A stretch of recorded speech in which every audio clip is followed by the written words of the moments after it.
Welcome back to another episode of Ready, Set, Replay, the ultimate video game replay podcast. I'm Daniel, joined as always by my best friend, Skyler. What up? And today we're going to be talking about a very specific and possibly extremely niche video game called The Legend of Dragoon. But Skyler, we gotta go back. What we do here is go back. What we do here is go back. Get ready for the rewind. What? We are back in time, Sky. We are on Tuesday, June 13th of the year 2000. Good to be back. And get this, as I promised in the last one, the billboard, nary a sight of Santana. Oh, he's gone, finally. He is not in the top 6.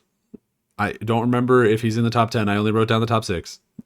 It's only the top 5 that really matters, so get him out of here. Yes. Number 1 is now Try Again by Aaliyah in a music video that features, for some reason, Jet Li, because I guess the two of them were working together in a movie called Romeo Must Die. Is that anything? You know anything about that? I not only am I unfamiliar with that song, I'm unfamiliar with that movie. Yeah, I don't know. Well, number 2, Breathe by Faith Hill is still hanging around. Everything You Want by Vertical Horizons is number 3. Be With You by Enrique Iglesias is number 4. You Sang to Me by Mark Anthony is number 5. And coming up the rear, number 6, The Real Slim Shady by Eminem. Oh, that's got to take number 1 soon, right? We'll see. Also in the world of music, Sinead O'Connor came out as a lesbian, which... Congratulations, Sinead. In today's day and age, artist being any kind of LGBTQ is not necessarily breaking news, but in the year 2000, it was a pretty big deal. She was one of the first people to be very public facing about it. So good for her. Way to go. And may she rest in peace. Yeah, unfortunately she did pass. In movies and television, we have some interesting things. Number 1, on the 11th, the television program Are You Afraid of the Dark had its final episode. Aw. Yes, sir. It was a fun show. Not as good as Goosebumps, right? Couldn't tell you. I honestly don't remember. I couldn't tell you which episodes that I remember are from which show at this point. It's all a blur. I definitely fucked with Goosebumps more. On the 13th, Samuel L. Jackson got his star on the Walk of Fame. Damn, 25 years ago? 25 years ago. That's crazy. The box office is largely unchanged, with the exception that everything has been bumped down 1 because the new number 1 is a brand new movie that came out this week from Touchstone Pictures. It is Gone in 60 Seconds. Ah, I see. So just narrowly beating out Mission Impossible and Mission Impossible 2 and Big Mama's House. Gone in 60 Seconds. That is, I have a list of movies from the year 2000 that I'm trying to get through. All the ones that I want to watch. That is on the list, but I haven't actually watched it yet. I've never seen it. But I believe it's crazy that it's number 1 because I don't think people like it. No, but there weren't a lot of new movies that week, so. And it's Nick Cage, so. It's Nick Cage stealing cars. What more could you want? Nick Cage and Angelina Jolie. Truly the perfect storm. And everyone's favorite, Giovanni Ribisi. A man who I definitely remember. Oh, you remember him.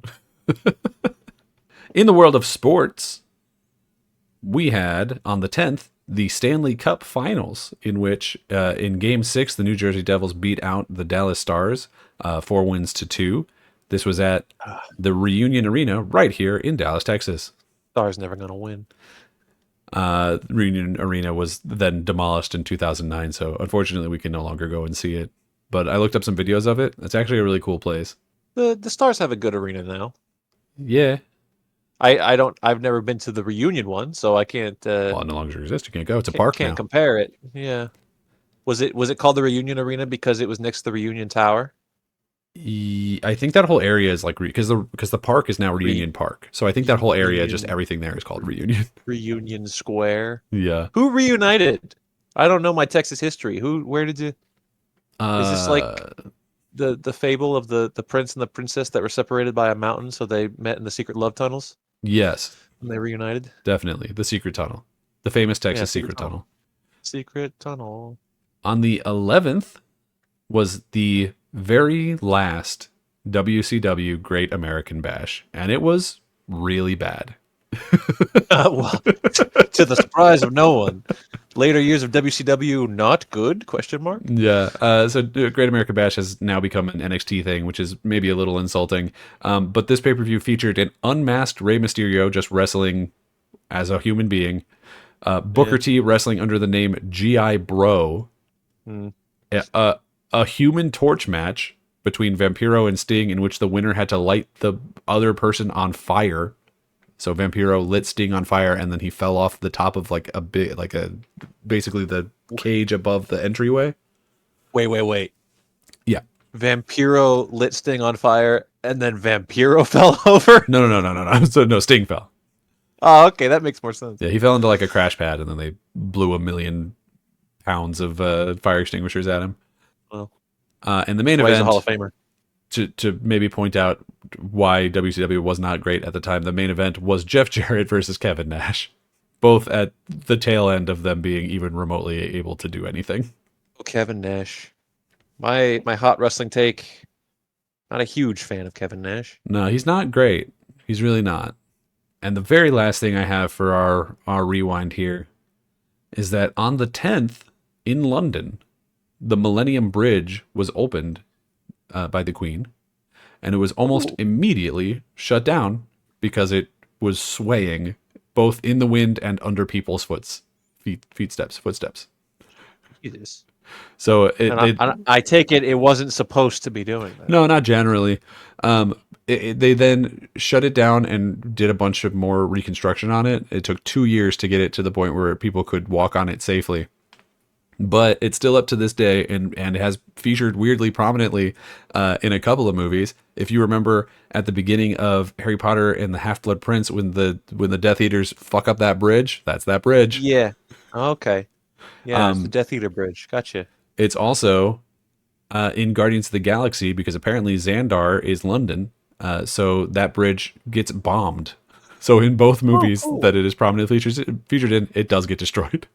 Just either witch and wizard or alien terrorist attacks. Yeah. Yeah. Okay, cool. This one might make you laugh. The locals, apparently to this day, according to Wikipedia, refer to it as the Wibbly Wobbly. You know,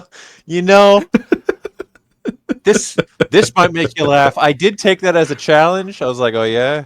Yeah. But it's a good one. My lineage comes from a ridiculous people. It really does.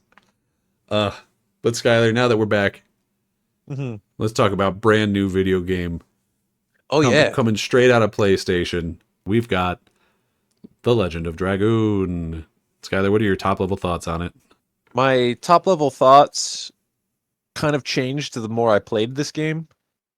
So the last game we talked about on Replay was The Legend of Mana, which was also a JRPG, but a very different JRPG. Then we go right into this one, and during our Mana discussion, I was like, I haven't played a ton of JRPGs. I've really just played like Final Fantasy VII specifically, and then Earthbound, and then I was like, well, we don't count Pokemon, and then now Mana, right? I think that was mostly it, unless we count Kingdom Hearts as well, which I was like, it's questionable. RPG, sure, yeah, whatever, yeah.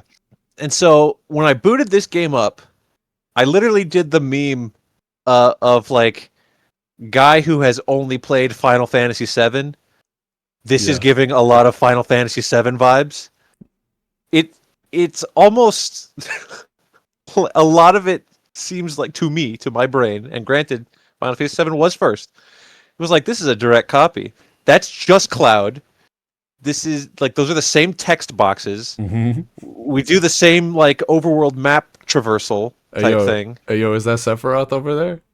Is that Sephiroth? Hey, what's going on? And then you have like a sweet like brown haired girl and like a cool black haired girl. And then you gather up party members as you go. I'm like, yo, this is just Final Fantasy VII, which I had to look it up. Like, do people other than me say this? Yes. Because it's very blatant. And yeah, people say it, but then there's a lot of defenders that are like, well, actually, Dragoon is better, and what we're not gonna. Maybe we'll get into all that, but I'm not gonna Right. throw words around. What I will say is, playing this game, I kind of fell in love with it. Yeah, hell yeah, I hell love this game. yeah. This was a game that I don't think ever heard about, or if I had heard the name, Legend of Dragoon, it was just in passing. I didn't know what it was clearly, and of course I'm like, this is just Final Fantasy VII. It doesn't hurt that I like Final Fantasy VII quite a bit. This game is just full of so much charm that like it just you can't help but be won over by it. It does all your typical JRPG stuff where you fight, random crazy enemies and you get really annoyed whenever walking around the map stops and you have to fight something. Yeah. And you don't really have to grind your character, but you have to grind certain stats if you want to do well, I guess. But just like the characters, the places you visit, the charm of it all, and some really cool actiony like 3D cinematics. This game's cool, man. Yeah, I'm really glad that you think so. The only reason that we played this game for the channel, Hmm. because it's not a huge game. It has a lot like its own audience. There's a lot of fans of it, but it's maybe one that we could have potentially skipped, and Hmm. probably not have gotten called out for it. But the Right. reason why I was adamant that we had to play it is because this is actually one of the first video games that I ever owned. Ever. Yeah. Yeah, Did you play it as a kid? I did, and I didn't get far ever. Okay. Yeah, we got the PlayStation 2. I don't know when that would have been. Probably like 2003 or 4. Like it was well after it had come out. And the first game that we played on it was SSX Tricky, and then the next game I remember owning after that is Legend of Dragoon. And I had played some games before, like I owned a Pokemon game, and I think we had a couple on our computer. Right.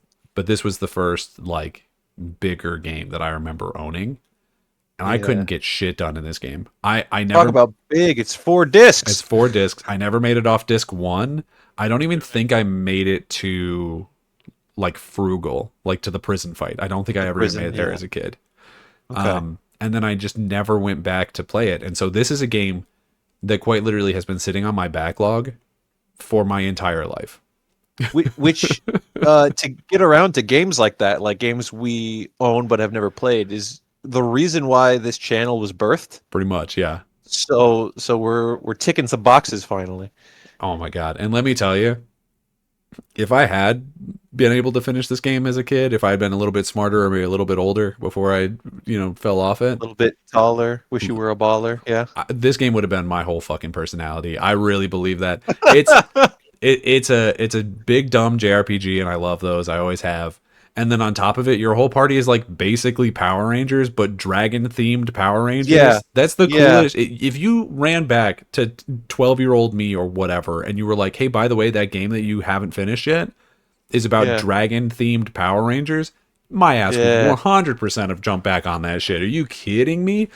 100%. Like I'm like genuinely a little mad. It might be good that I didn't play it as a kid for all these reasons, but I'm a little bit mad Yes. that it took me this long to get to it because it's genuinely really good. Yeah. Like we were talking shit previously in the series up until now about PlayStation just like fucking up and not putting out a game that we gave a shit about. This is PlayStation.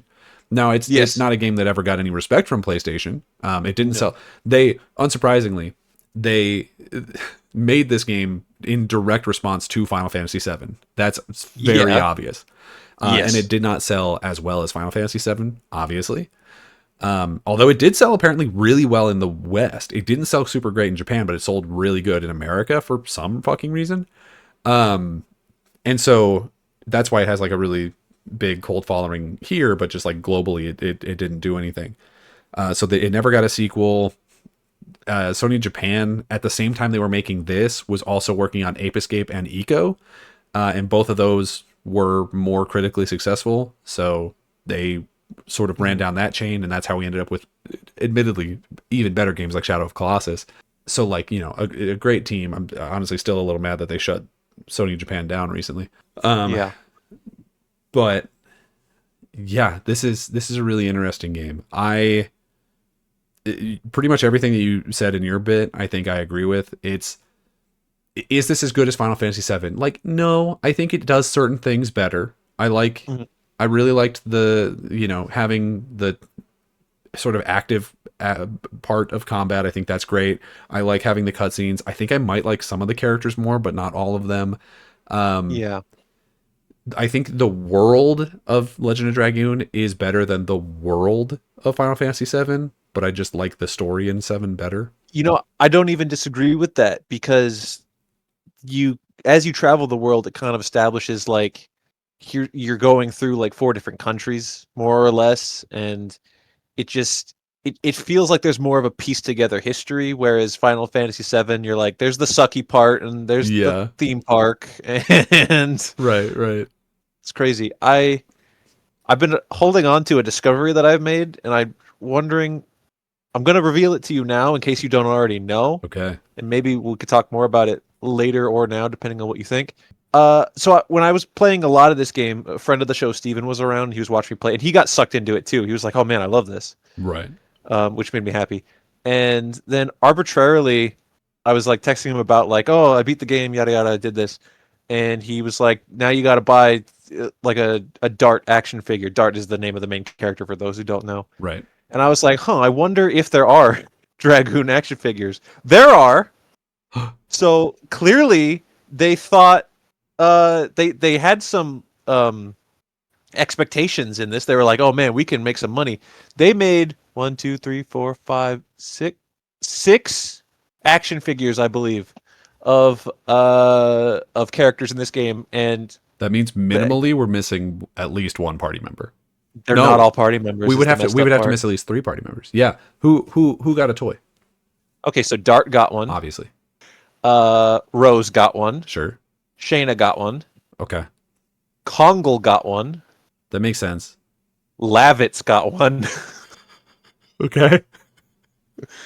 And then the final spot goes to Lloyd. That makes sense. I do understand it being Lloyd. I'm a little disappointed to not see well, we'll get to it. My favorite companion is Albert. I'm a little disappointed to not see him. And You I'm a know little what's disappointed to funny? not see Maru because I think she would probably sell really well. But I That's the one that I would want. I want Meru, yeah, or Maru, however you pronounce it. it There's doesn't a couple matter. of names in here that we're just going to pronounce We're differently than everyone else says. right. Tell us in the comments which one is correct because I don't know. Yeah, yeah, it's fine. But it's Albert was one of the characters that when he joins the party for reasons, I was like, okay, this seems kind of like an afterthought. But then he grows on you Right. really well, I think, in a way that other characters that get thrown on your team as an afterthought don't get a chance to. Okay. Let's just jump straight into that. Yeah. I agree, but I still like Miranda. Um, Mhm. okay. So Legend of Dragoon, let me just get this part out before we jump into that actually. Legend of Dragoon is Yeah, yeah. largely a normal JRPG, so you have a 3 party members and you're picking moves for them to do, attacking your opponents, you're walking around through a big open world, but like on a specific path. You get the random encounters. If you've played a Final Fantasy, it's that, except Mhm. that when you get into combat, there's quick time events, QTEs, during when you do physical attacks. They're called additions in this game. And if you hit them in the right timing, then you do more damage or sometimes add an extra effect to the attack.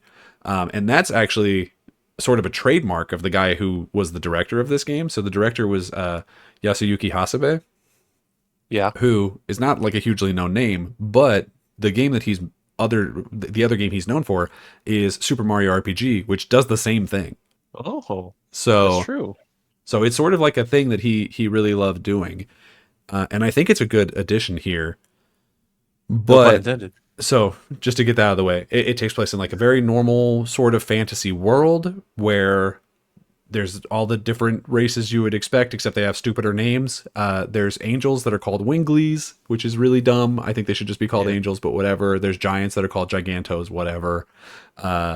Imagine a fantasy world, and then all of your heroes have powers based on dragons throughout the game. You gather up a party, and throughout the party or throughout the game, your party members find these crystals that allow them to transform into dragoons, which are like ancient heroes of yore or some shit, that are able to basically turn into Power Rangers with wings that can do magic, Yeah. which is the coolest shit in the world.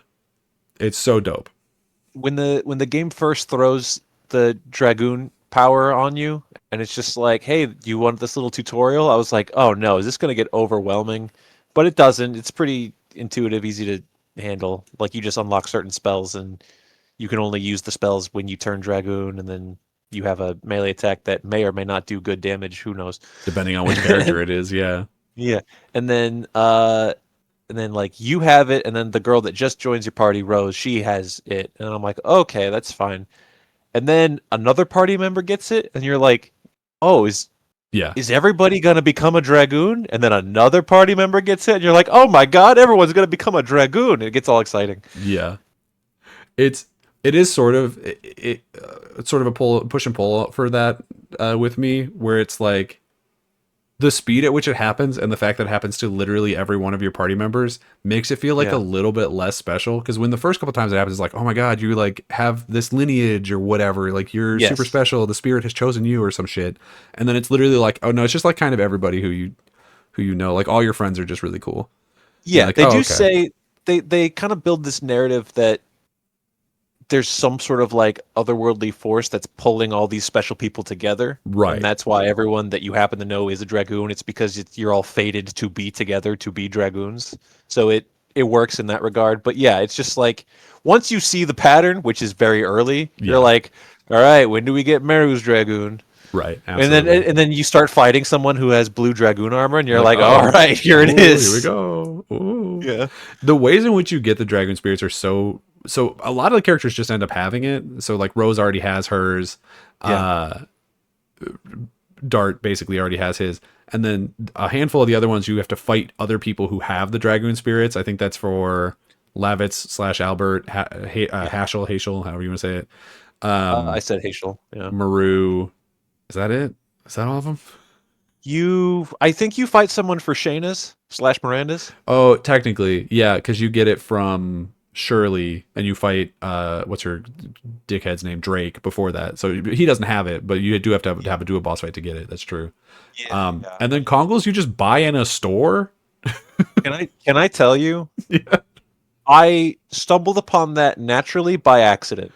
So there's like this little stupid like thrift shop guy who tries to sell you an item that you need for story progression way back on disc 1, and you don't even end up using that item, but that's besides the point. Yeah.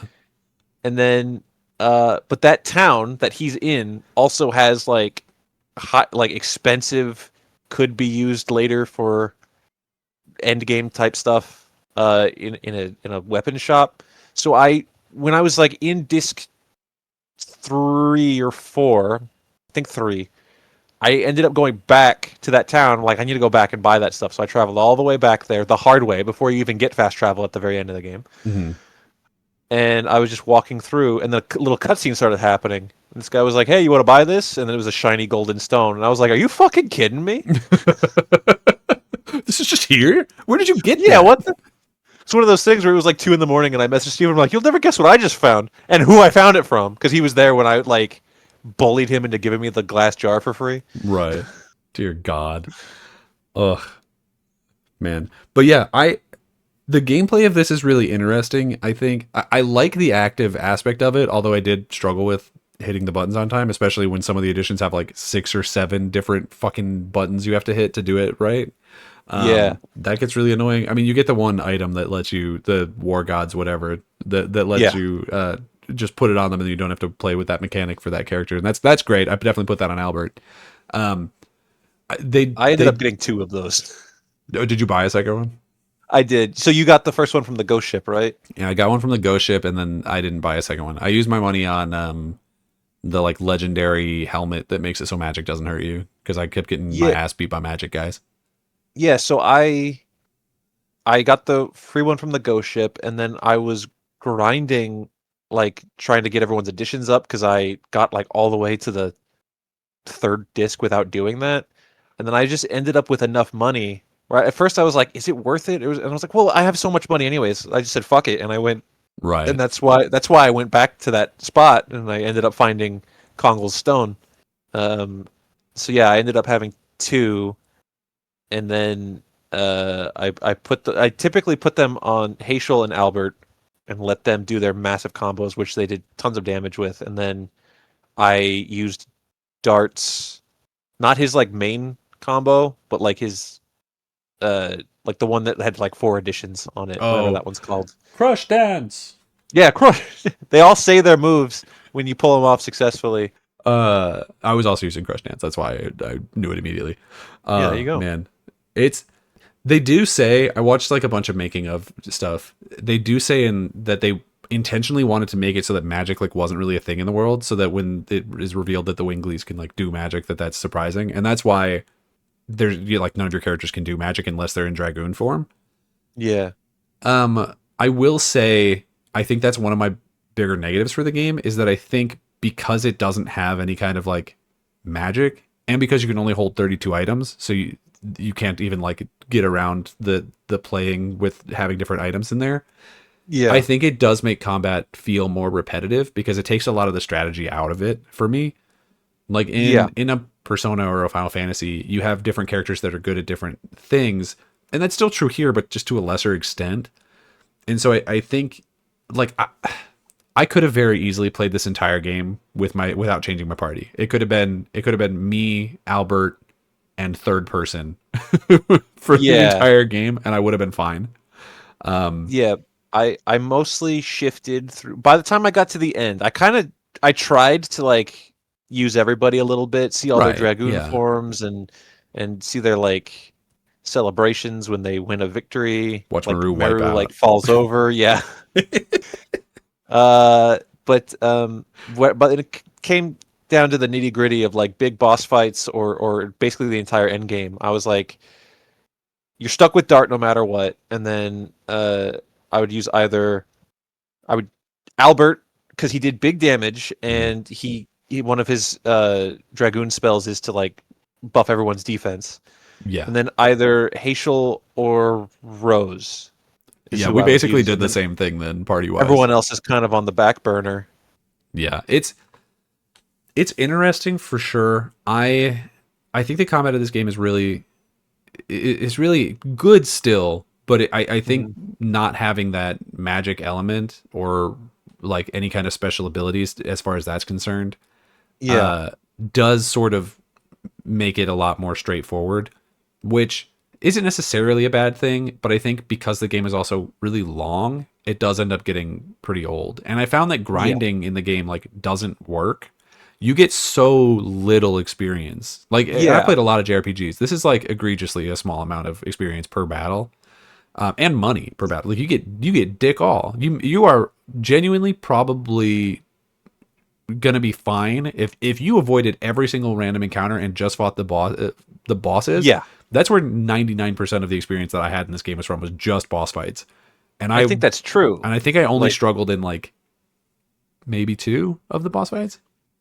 it's your experience really the only experience that matters comes from the boss fights. That's going to get you to the level that you need Right. more or less. Like I guess you only need to grind for certain optional bosses that are like massive pains in the ass. Right. Uh w- the final bosses in the actual game aren't super duper tough. Like No. you're just going through the game, you'll have the proper experience. The only things you need to grind are your dragoon levels to unlock spells and your addition levels to make the additions more powerful. Right. That's really it. And the way you level up your additions is just by performing them successfully, which is why the Ultimate War God is so helpful. It's like Yeah. you're just passive, you just let it happen. Which I got slightly burned on because there's another item that's not the Ultimate War God. It's like I don't remember what it's called, Baby War God, where it's like Right. Yeah. No, I know what you're talking about. you can do it's the same thing, but it does half damage and half SP. And I'm like, well, I don't care about that. I just want to pull off the addition successfully. what they should have added in an asterisk is it also doesn't count towards your addition level up. Yeah. And I was like, well, this is bullshit. Yeah, that was the whole reason that you would want that in there. It's literally it's like a monkey's paw. Like it's a completely useless item as far as I'm concerned. If you're not Absolutely. doing the extra damage and you're not getting the experience, there's no fucking point. You're wasting your time. Mhm. But yeah, tough boss fights were. I got bodied in that one at the end of disc 2. Not the very end, not the final boss, but what was her name? The girl that was Oh, impersonating the princess. hold on, I wrote it down. Give me a second. Vamp. Yeah, that one beat the shit out of me. So another part about the combat in this game is it does kind of the Pokemon thing where it's just like Dart does fire damage. So because he does fire, you're strong against people that do water for some reason. It's like Pokemon, but it's backwards, so it kept confusing me. It is And weird. Yeah. the only one that I ever really truly remembered was I was like, this person is doing water/ice stuff, so Dart's gonna be good. And I never really, because of the Pokemon confusion, I was like, I don't know what Kongol's strong against. I don't, because he did Earth stuff, I think. I think I don't know. I think Earth is Hazel good does against lightning. wind.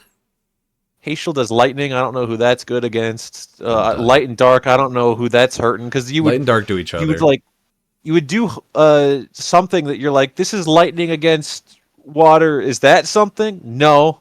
So I don't fucking know. Yeah, I didn't really worry about that too much. But you're right, it is confusing. That lady's name was Linus, and yeah, I also struggled with her. I struggled with her. She didn't beat me, but she got damn close. And then the only boss that ever wiped me was the one when you have to go and get the like staff. There's that like magic guy who Oh, comes down. absolutely. He, Yeah, he yeah. wiped me, and it turned out that I just needed to put on items that give me magic defense, and then I was able to take him out. But yeah, no, he kicked my ass the first time for sure. Linus beat my ass. Ironically, not the fight at the end of the disc where you fight her and the dragon. No, That that one I one's did like okay way at. easier. Yeah. Yeah. The getting the dragon staff hurts because I guess I wasn't paying attention or I didn't think about it, but the part where it says like all your dragoon stuff is useless and all my guys were dragoons, they just Oh, beat the shit out of me really fast. yeah. Oh, absolutely. And then um Did you also have that problem with Lloyd because he has the kill a dragoon sword? yeah, so Yeah, the first time I fought Lloyd got absolutely bodied. sounds about Like right. Yeah, this he's fight's tough. not possible. That's what triggered me to be like, okay, well, I'm gonna go grind additions and stuff. So I worked on that for a while, and then by the time I went back to Lloyd, I had equipped those deactivate instant kill things. Those are good. I The got like 3 of those talismans. talismans, and they are Yeah. so useful. You don't So know that you need them until the second time fighting something, but right, yeah, not that shit's only useful.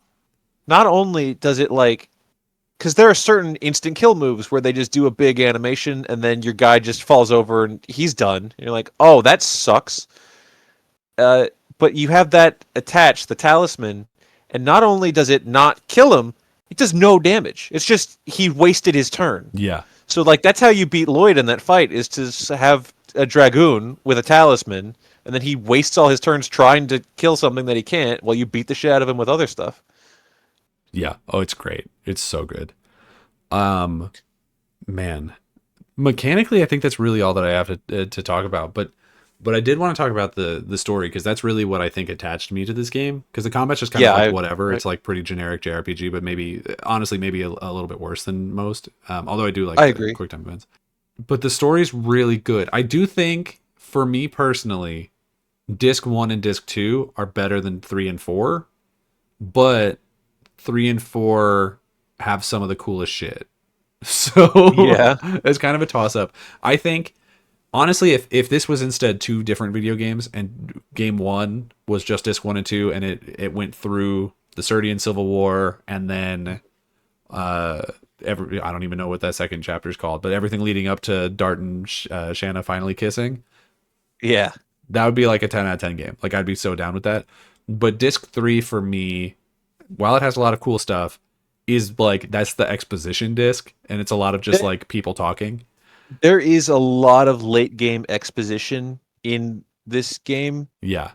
There's an awful lot of like explaining things, and then a twist happens, so we have to explain some more things, and then we have to show you a cutscene, albeit a really cool cutscene, Right. but like a cutscene explaining some things about history. And now we've got like this big god guy we have to tell you about, which we hinted at earlier, but now he's a problem, so we have to talk about him. And all the while, it's trying to juggle like character backstories and then adding new characters and replacing old characters, and there's a whole heck of a lot going on. So Yeah. there is some bits in disc 3 and 4 that drag somewhat, but it's all very good Right. nonetheless. Uh, I do want to talk about spoilers. This is, I think, the first game we played on Yeah. the channel where I've had any concern about talking about spoilers. This game is 25 years old, so we're gonna do it. Yeah. But if you, the audience, have been convinced to play the game, maybe go and do that and then come back because we're gonna If spoil the whole thing. We're gonna spoil the whole thing. if you have the what's it called? The PlayStation what the fuck's that thing called? I own it. I pay for it. It's What like PlayStation Plus or PlayStation Now. I don't know. PlayStation the thing PlayStation's version of Game Pass. Right. If you have that, this is on there. It is worth a look see. It's worth a playthrough if you like old JRPGs and if you haven't played it already. Highly recommend it. And then I Mhm. guess just skip towards the end of Right. this discussion where we will give our We'll give it a scores. score. Um, I want to talk about the story of certain companions. I think that Mhm. probably just literally go companion by companion, but I do Yeah. want to start with Lavitz because I think he's Yes. one of the more interesting ones. Yeah. I love Lavitz Lamberg. What an absolute legend. What a He, hero. goddamn. Okay. Him getting killed, spoilers. I told you we were going to do it. At Yeah. the like end of disc 1. I didn't see that shit coming at all. Like I knew that Oh, this was sort absolutely. of like a ripoff of Final Fantasy VII, and obviously there's a really famous death in that one. Yeah. But like that one happens like I'm pretty sure real close to the end of the game. Yes, it does. This one is so early, and it's like your best friend. Like Yeah. he's like for sure he's like Dart's buddy, you know. Yes. And I do think So, there are aspects of it that they don't handle super well. I'm not a huge fan of the fact that we immediately get Albert and he's the same character mechanically. He has all the same powers and he just takes the Dragoon Stone and he has all that shit and he's the same guy. I think in Final Fantasy VII it is better when this character dies because then you lose out on all of that person's abilities that are like mhm, really useful for the gameplay of that game. Whereas in this one it's like, okay, well, we just have a new guy. And I do think that yeah. sucks. But they play into that story really, really well. So when you first meet Lavitz, you're on a journey to rescue your childhood friend Shayna, who wants to smooch you, but you don't want to smooch.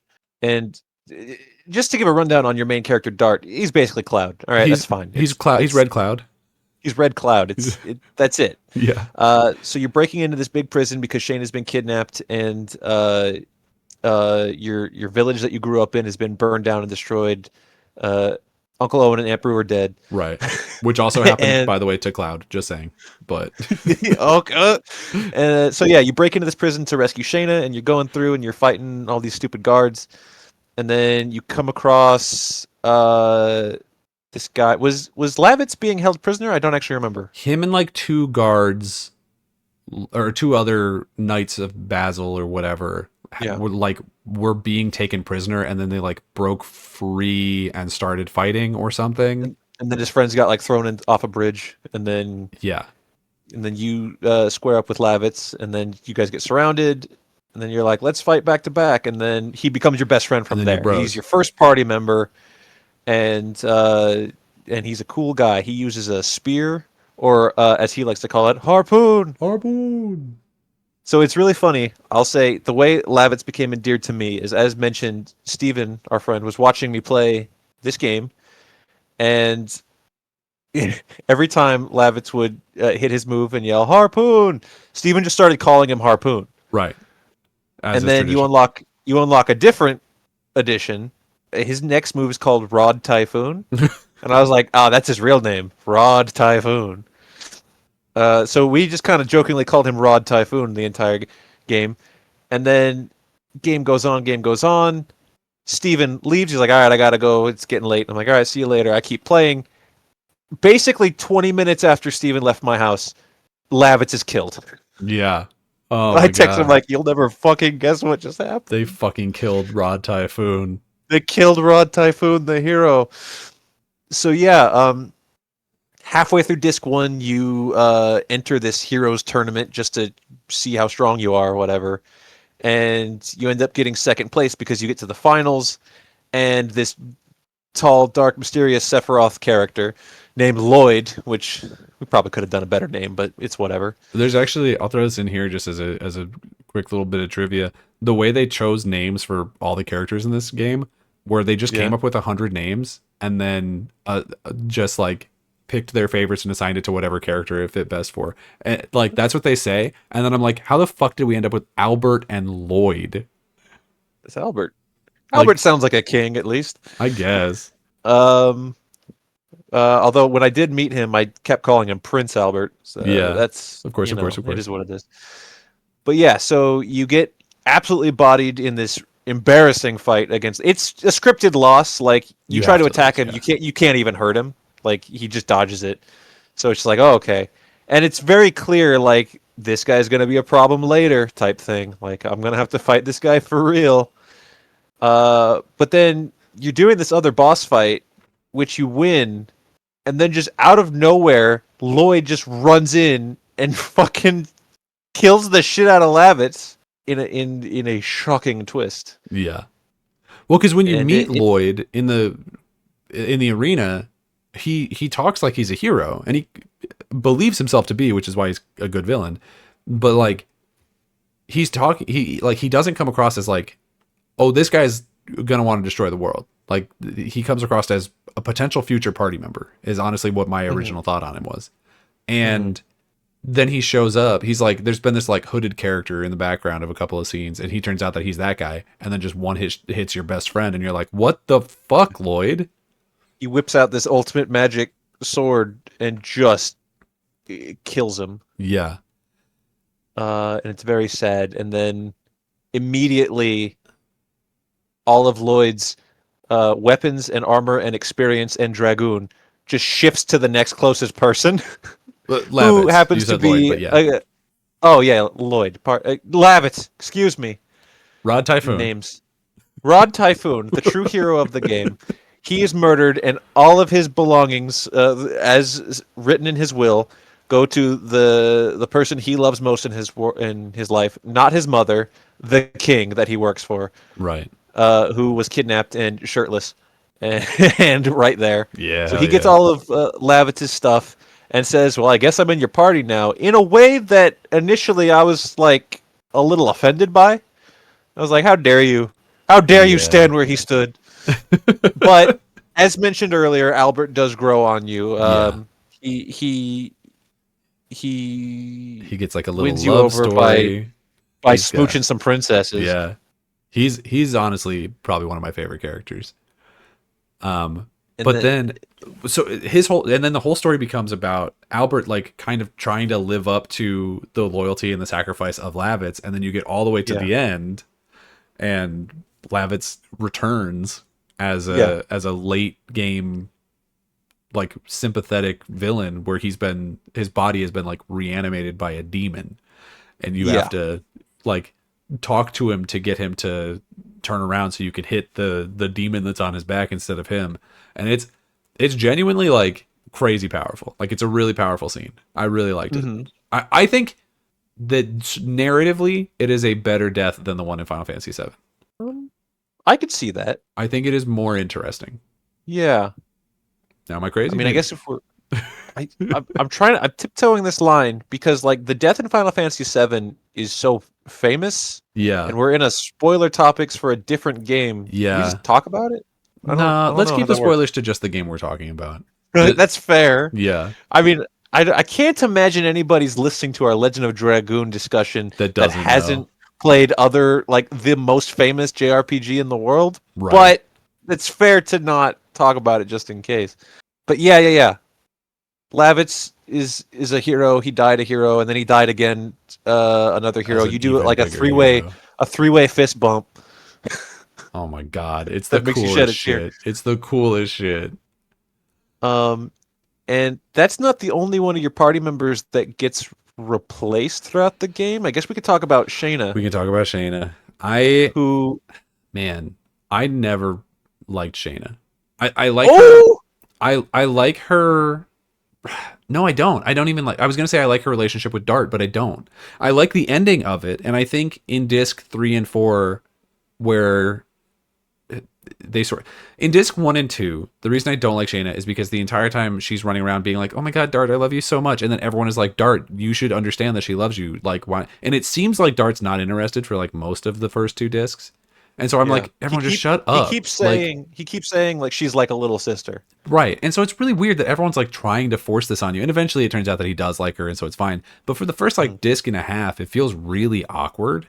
And I didn't care Mm-hmm. for it. And she just felt like this, like she felt like a pick me. And I was really, really against it. Yeah. But I think she sort of grows into her character. I think she becomes a lot more interesting, ironically, after she leaves the party. Yeah.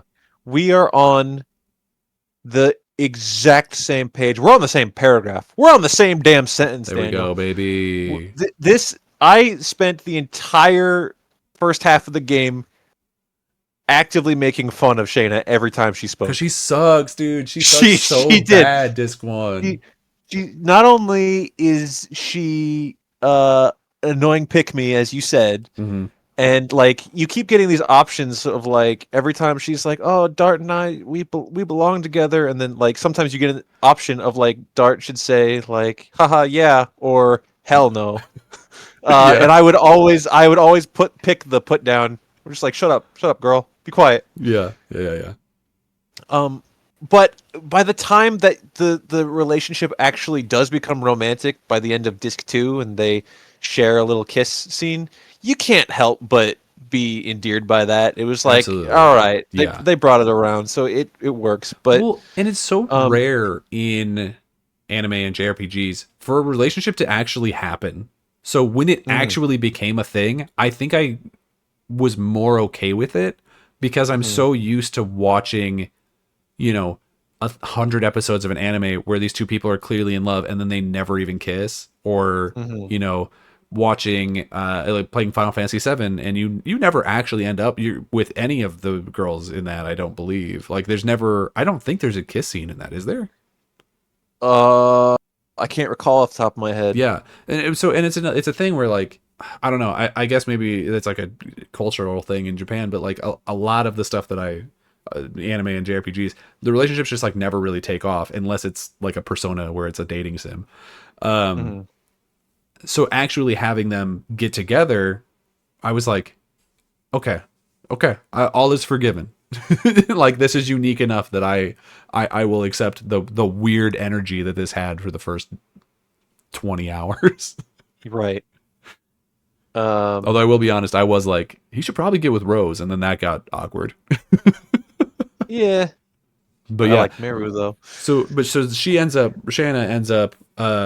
ends up leaving the party because you get to a town in disc 3 where the Dragoon spirit is like, actually, I agree. Shayna does suck. I'm gonna hang out with this girl who has the same move set but is like way Kinda. stronger. And I Yeah. think I w- that's super awkward and not handled well storyline wise. But what I no, will not say at all. is I do really like Miranda. I think she's a fun character. I like that she's kind Miranda, of a yeah. bitch. Yes, she's kind of, she's a tough bitch who, I didn't really care for Miranda or care about Miranda until she got her little flashback thing Oh, at the very very end. yeah. We'll talk about the Silent Hill moon, but we'll Ooh. get there. But yeah, that was very much just like we need to remove Shayna from the party for plot reasons, but we still want you to have a healer, Right. even though I never used a healer. Never once. I was always using You can items. just buy healing items for Or easy. So guard. When you it's guard, you get 10% of your health back, yeah. and most things are not going to hit you for 10%. There were many times that I would just like get into a random encounter, kill all but one enemy, and then just like keep guarding 100%. everybody till we were back up to full health, and then finish the fight. But uh, yeah, then it just kind of like shifts over to Miranda, And you're like, well, I guess you're here. I guess I'll use you as much as I use Shayna, which was not at all. Yeah. I um, didn't use her and I didn't use Maru, which is crazy. If you go on okay, there's going to be fans watching this who are going to be like, "Oh my god, those are literally the two strongest people in the game." Because you can build them to be the strongest people in the game by using magic items with them because their like magic uh, attack is super high, and so if you're throwing out like the magic attack items that you pick up, then they can do a ton of damage. Like Maru, if you stat her right and have her wearing the right stuff, she can kill the divine dragon in like 3 hits, uh, which is insane. But yeah. like, I'm not gonna do that. Like, I'm sorry, she sucks ass like all the time, and you can only hold 32 items. I'm not gonna fill those slots with attack items so that one of the characters can be useful. Like, I'm not doing that.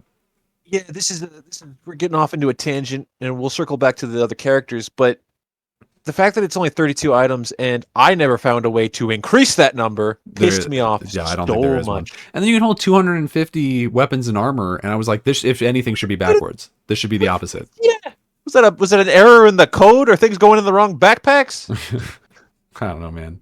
That was really annoying. Uh, But yeah, Miranda definitely. I think I like her better as a character, but yeah, no, you're absolutely right. She went straight into the back of the line. yeah, I didn't use her basically at all.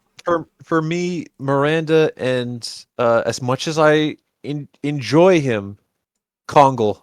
Mm. Kongal also gets the award for we needed to fill out the party, so this guy gets in. We need a guy who seems really interesting. We need a guy with like a cool silhouette to put in the party. He's not going to show Yeah. up for some reason in like 90% of the cutscenes. He's just gonna not be there. But but he Can is. I? The best thing about Kongal throughout the entire game, and this is gonna sound mean because I do like Kongal. The best thing he did in the entire game was when in that city of laws where everyone gets teleported to the little jail cell, Hmm. he's too fat to get teleported, so he just smashes through the wall.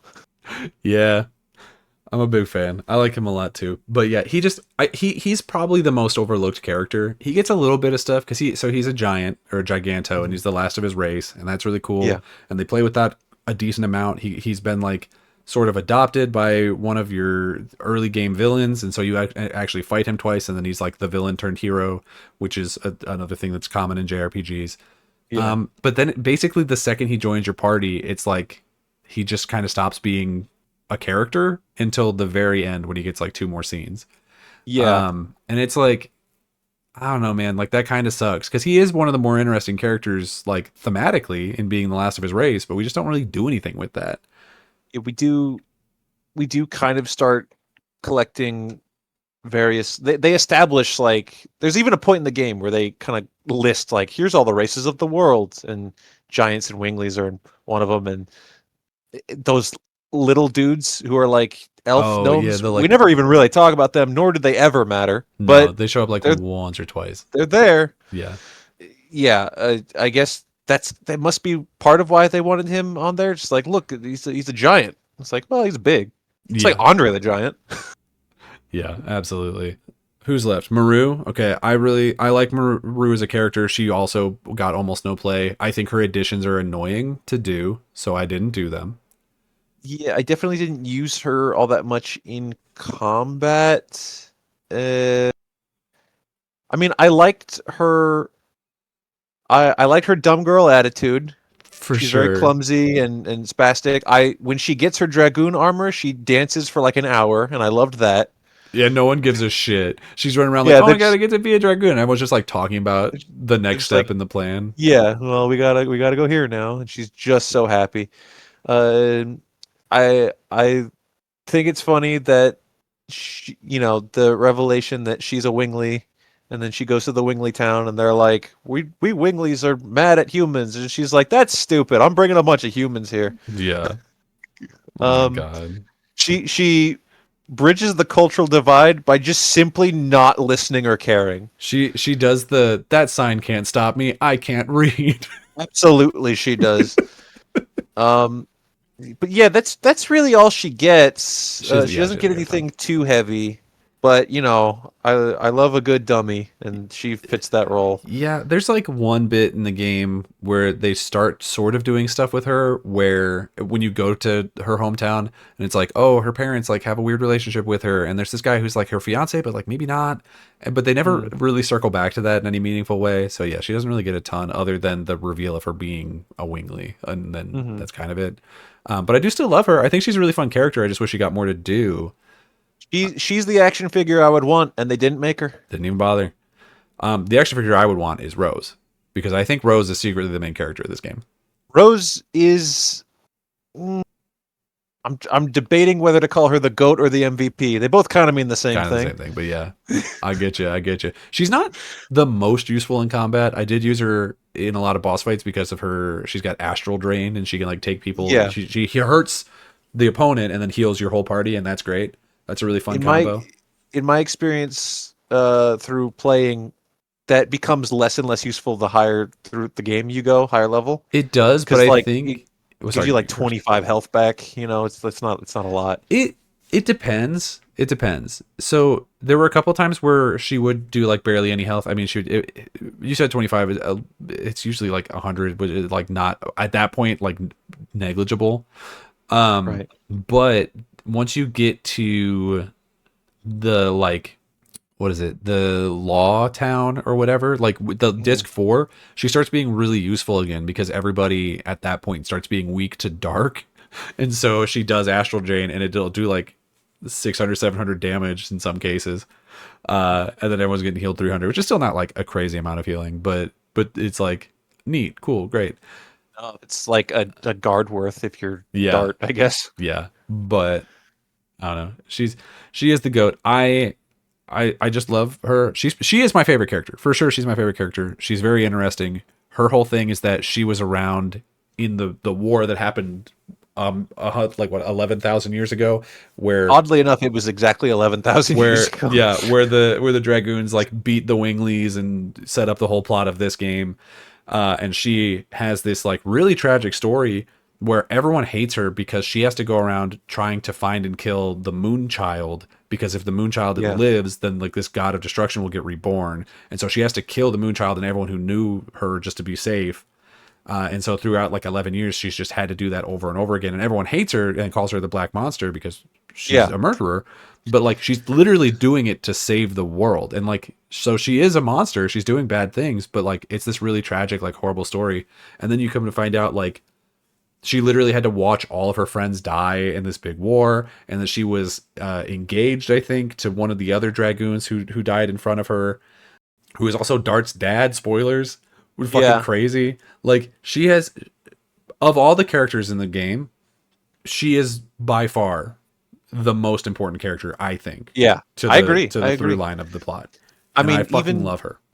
so, yeah. So the quote unquote Black Monster, Dart's hunting for the Black Monster because it's this like shadowy figure who killed his entire village when he was a little baby boy. Because they were looking for spoilers, Shayna. Right. Shayna is the And Moonchild. at what point in the game were you like, okay, Rose is the Black Monster? It's like really early on. There's a Yeah. bit. There's a bit where she's like walking. I think it's like on a cliff or something, and it like hangs, and she turns and looks at the camera when someone's talking about the Black Monster. I'm like, she's 100% the Black Monster. And then Yeah, also yeah, yeah. you see like the outline of the Black Monster at one point, and it has the wings of a dragoon, and you're like, oh, you're like, oh, I don't think they're not really trying to hide it. no, It's just one of those things where I was concerned because I loved Rose, and I was like, oh no, is she a boss fight? Do we have to kill her or like fight her, or is she going to leave the party, etc.? right, And that never happens.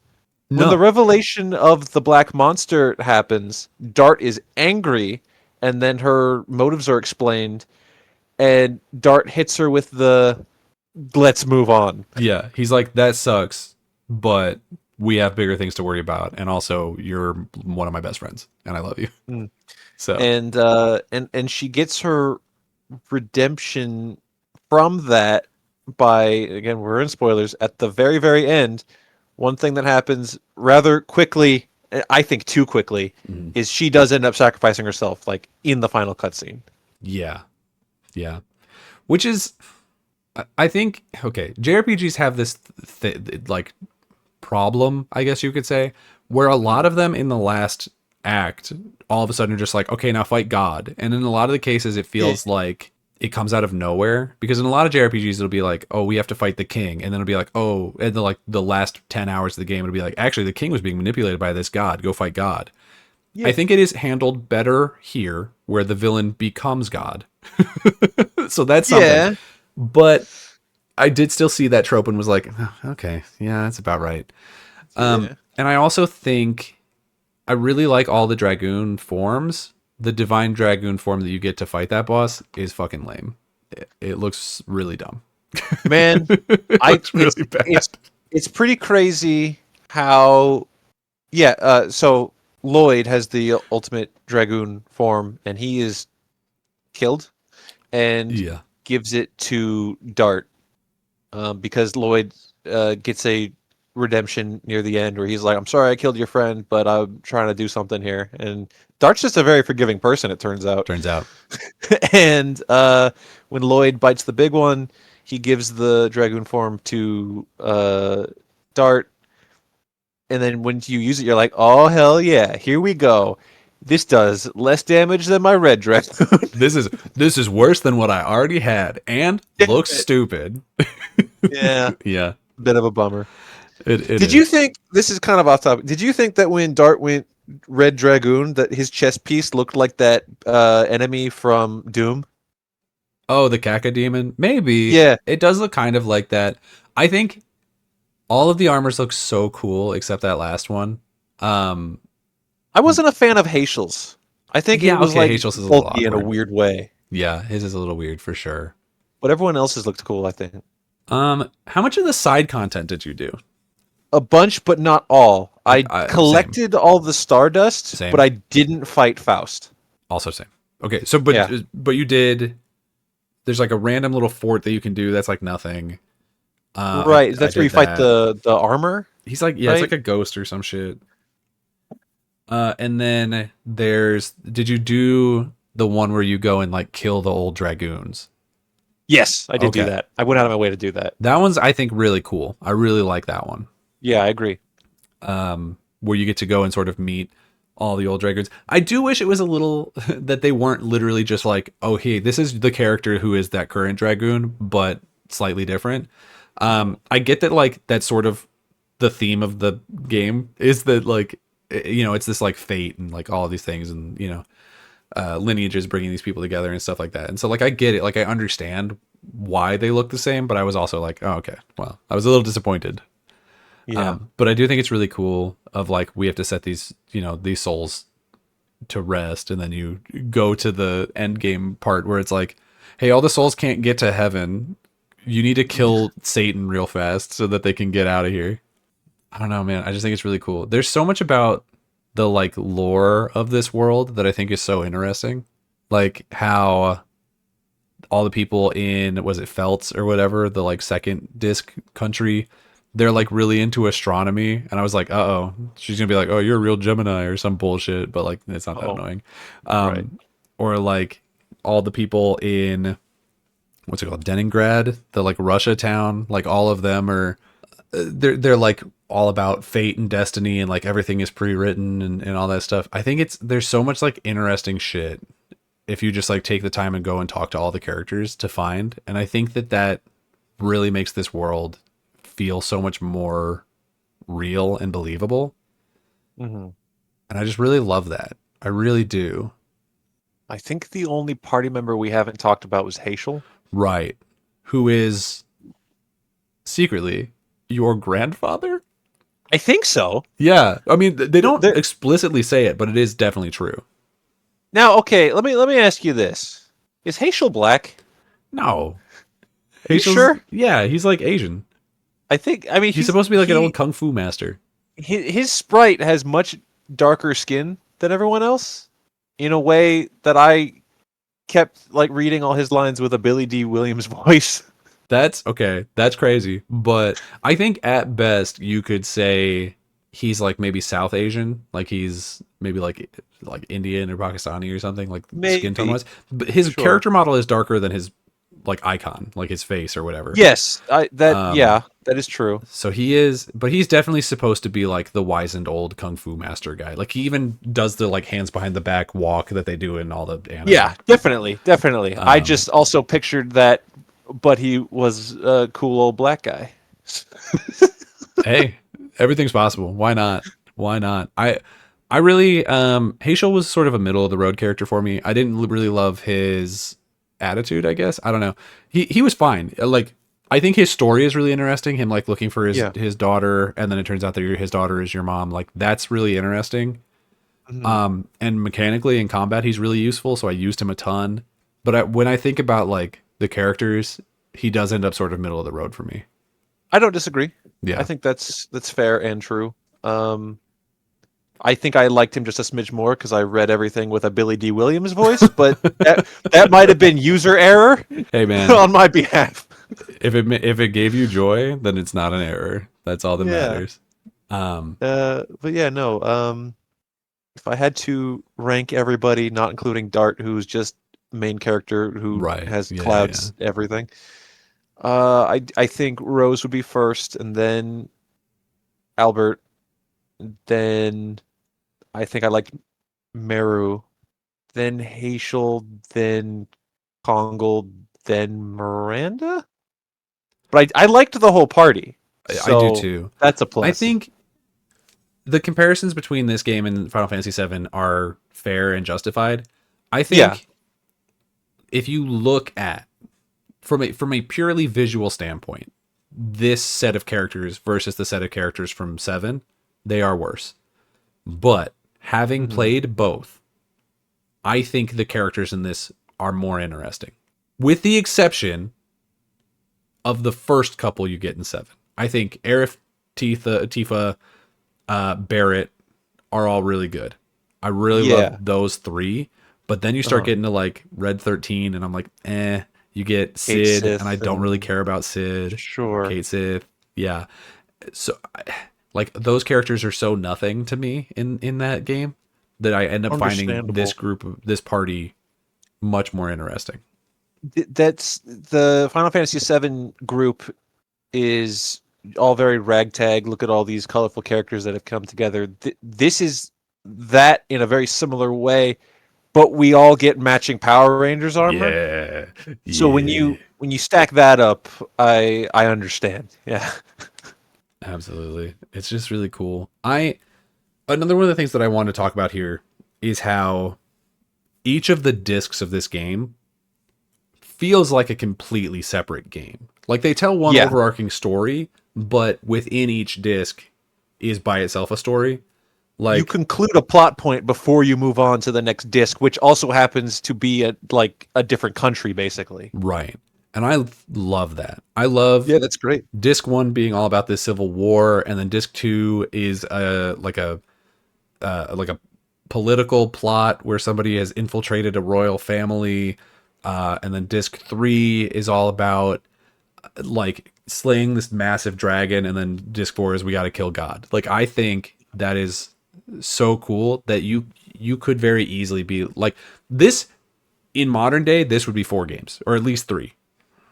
Yeah, I mean they broke Final Fantasy VII into 3 games. This Right. is th- they could do the same thing to I, this game I wish in they a would. reboot sense, and I would buy it. I would I buy it. I actually Hey PlayStation, you want listening? to buy this game physical. I I would love to get the discs for this in my collection. I actually, not to brag, I do actually still have my exact discs that I had and could not beat from when I was a kid, which is I what mean, I that's played on cool. this time. That's cool. It's a really I I'm so surprised that this game ended up being this good. I Genuinely, know. I'm like actually like really excited Me about too. it. I'm equally as surprised that this is probably. I mean, we'll see when we get to the ratings. Yeah.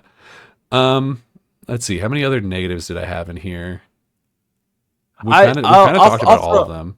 I'll throw out some negatives. There are certain points in the game, and this might just be a JRPG thing, but this game did start to ride my nerves a little bit with random encounters in a couple places where it was like, God, really here? Yeah. Where like there's one boss fight in Disc 2 where and this particular boss fight puts you through the ringer where you're like, God, that was tough. okay, now I get to, oh look, a big room full of loot. But the Right. room full of loot, walking through it still counts towards your random encounter thing. It's like, really? You're gonna make? I'm just trying to get the treasure, dude. I earned this already. Yeah, Um, absolutely. there, there's just certain parts where it's just like, if I beat the boss and I have to backtrack through the place where I beat the boss, can't you just like cut me some fucking slack? And the answer is no. Yeah, I definitely agree with that. I think there's a couple of parts that are really annoying for that, and it's also weird how like inconsistent the random encounter is, where like Hmm. sometimes it feels like you can walk for ages, and other times it's like Hmm. I took 6 steps and now I'm being attacked by the same fucking chimpanzee again or whatever. You're like, cool. Here's yet another assassin cock. Cool, great, awesome. Cool. Uh, that does definitely get annoying. It is just a JRPG thing, but it is really Yeah, annoying. It's not good. I've got some trivia. Would you like to hear some trivia? absolutely, I would. So the CGI cutscenes, which I think are great in this game, were Hmm. actually a complete afterthought. They were not going to be in the game until pretty last minute, and they were actually made by a different studio. They were made by Polyphony Digital, which is another PlayStation studio that is most known for doing the Gran Turismo games. So, Oh, okay. so basically, the Dragoons are cars. Welcome to Cars. Um, I kinda sure. and also, I think partially because they were so last minute, the files on them were really, really big, and so they are the number one reason that the Why we game have is spread on 4 discs. Apparently, Yeah. It's also like you can kind of tell that the first disc, which has very little, if any, of those big 3D cutscenes, hmm has a lot of content. The first disc definitely has the most like things to do in it, and then when you get to the second one, it's a little bit shorter with some cutscenes, and then the back half of the game, which has a bunch of these all of them. cutscenes, Yeah. there's the actual like list of things to do, like story wise, is much smaller. Oh yeah, for sure. It's it's kind of crazy because if you look at I assume you did the same thing I do, where we're just when I'm playing a game for review here, I usually will pull up a long play just to see how far along I am. And Yeah, I don't I like do that. necessarily watch it, but I'll just like click and see like, okay, I'm at this point, how far into the video am I to see like sort of Hmm. percentage wise how much I have left. Hmm. The fact that disc one on that long play was significantly more than a fourth, I was like, wait, what? I was like, what's going on It's here? nuts. Um, so much like Legend of Mana, Legend of Dragoon also got a manga. Oh, It was extremely short lived and not very good. It oh, got one volume, but it also had a number of changes in it. Namely, Lavitz doesn't die. what? Yeah, Who wrote this manga? Oda? yeah, maybe. You may remember hit Super Smash Brothers knockoff PlayStation All Stars. Yeah. What you likely do not know Oh my god. is that there was going to be DLC for it, and the only two I believe that we know about that were going to be in it were Dart and Abe from Abe's Odyssey. But they never got released because the game did really, really bad. Damn. But he is one of the bots that you can rescue in the newest Astrobot game. Oh, that's cool. So he does still get some representation. How could you differentiate him from Cloud Strife? Is he red? He's red, so he's red. Okay, there you go. Uh, Boom. I do think probably the only reason that he does get representation in that game is because Astrobot is also made by the now remnants of Japan Studio, and so a lot of the ones that they pulled from were games that they helped make. Cool. Um, I unfortunately think that the chances of us getting a remake of Legend of Dragoon are pretty low. Nah, yeah. It's okay though. At least we've got the original, and it, as far as being a JRPG that came out in the year 2000, is still pretty good. Yeah. What else do we have here? I have some ages for the characters. There's not a whole lot of interesting stuff there, except that Mhm. while it's not a surprise that Shana is by far the youngest at 18, we Mhm. don't have an age for Rose or Maru because they're Thousands of years old, yeah, presumably. something like that. Um, Dart is 23, and then everybody else is at least 30. Okay, cool. So Dart is like way younger. He's the leader of the group, and he's like 10 years younger than most party members. Kongol is listed as 37, Miranda's 30, Hazel's 70, and Lavitz was 34. Albert, 70. yeah, yeah. That's pretty cool. So significantly younger than the rest of the party. You know, the fact that he's super, super old and you can't really tell. I mean, you could tell he's old by the way he moves, but not by. You wouldn't have guessed 70. That's just more proof that he is black. It's true. It don't crack. That's everything I've got for the trivia of this game. Was there anything else that you want to throw in, or are you prepared to give this game a score? I'll just say that I think you can get that Rose action figure in box on eBay for there's a buy it now that says $86.19 with $12.30 shipping. I might genuinely look at that. There were a couple that I was looking at. This Dart one in box is $200. Oof. And there's a bunch that are not in box, and I'm like, okay, yeah, you don't need the box. You just put them on the shelf. But like a lot of them are missing their weapons. It's just like that's a no-go. I think you can't be doing that. Yeah. So Skyler, This one says it's a Rose in box, and it says $39.99 or best offer, and I'm like, that has to be a lie. That has to be a scam. it's just an actual rose. They just ship you an actual rose. Oh, that's sweet. All right, yeah, let's get into it. Skyler, I'll let you go first on this one. How do you feel about The Legend of Dragoon? I think I'm giving this game a very strong 8 out of 10. Ooh, baby, let's go. I haven't given many games for the year 2000 8 out of 10 yet. Let's see. Let me look at what we're looking. Oh, we should run down what the numbers mean as well. Not necessarily. 8 means great. Yeah. Yeah. Let's see. So our highest rated thing so far is Legend of Mana. That's our number one for the year 2000. And the aggregate was 7.75 out of 10. Mm-hmm. I would agree because I gave that one a 7.5. This one is I think so far this is my game of the year. Right. So I would give this one a strong 8. I very, very much agree. I'm actually going to give it an 8.5 because I think undoubtedly this is my favorite game that we've played of 2000 so far. Definitely. And like by a pretty decent margin. I think it absolutely has problems, which is why it's not higher. I think, we talked about all of it, but I think the combat is a little repetitive. I think, some of the story like doesn't really work for me. Mechanically, a lot of the like item management shit like is kind of annoying. It is a really, really good game. It is a great game. Is it a masterpiece? Like probably not, but I think this is absolutely one that needs to be like more widely known. I think it's crazy that like this game has all but disappeared from the like knowledge base. I think it's insane how little PlayStation has continued to look at this franchise when some of the other ones that we've played, like Siphon Filter, has like 10 games. And we can't even get this dude in all PlayStation All-Stars. For the record, we gave Siphon Filter 2 a 5.25. Right, because it's not fun. No, it wasn't.